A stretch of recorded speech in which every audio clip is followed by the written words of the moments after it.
Early autumn's all about planning and potential, and now's the time of year to analyse the borders, move things around and introduce loads more colour ready for spring. Established clumps of herbaceous perennials can get congested over time, so in order to keep them flowering well, it's important to divide them up every 3 to 4 years. Once it's been divided, it's a good idea to remove these leaves because that will reduce transpiration and stress on the plant in its new location, which is here at the side of its mother plant.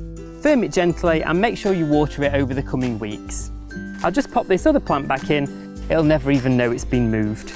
Back in springtime, this whole area was a carpet of colour, and if you'd like to create that effect at home, even on a smaller scale, now's the time you need to plant those bulbs.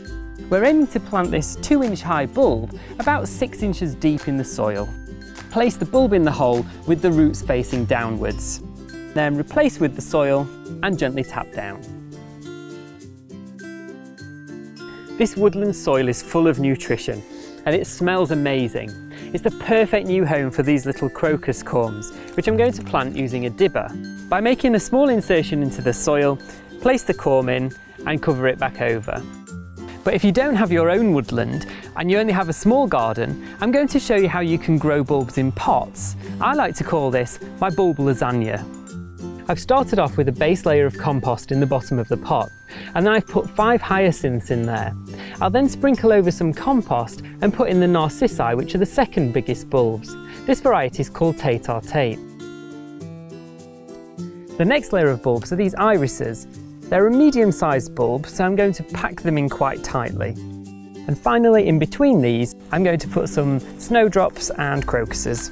A final layer over the top of compost, and then I'll place this pot somewhere sheltered, and then all the way through spring we'll have these different flowers popping through. Digitalis are part of a group of plants called biennials, which means that they'll produce seed this year, young plants, and then next year they'll go on to flower. But in this woodland garden there are some plants which have already germinated that I want to move to a different part of the woodland. It's really easy just to dig up the small seedlings really gently and quickly move them to another location.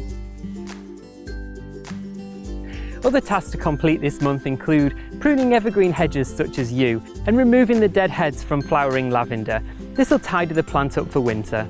My name's Bestall, working in association with Spear & Jackson. Until next time, bye bye.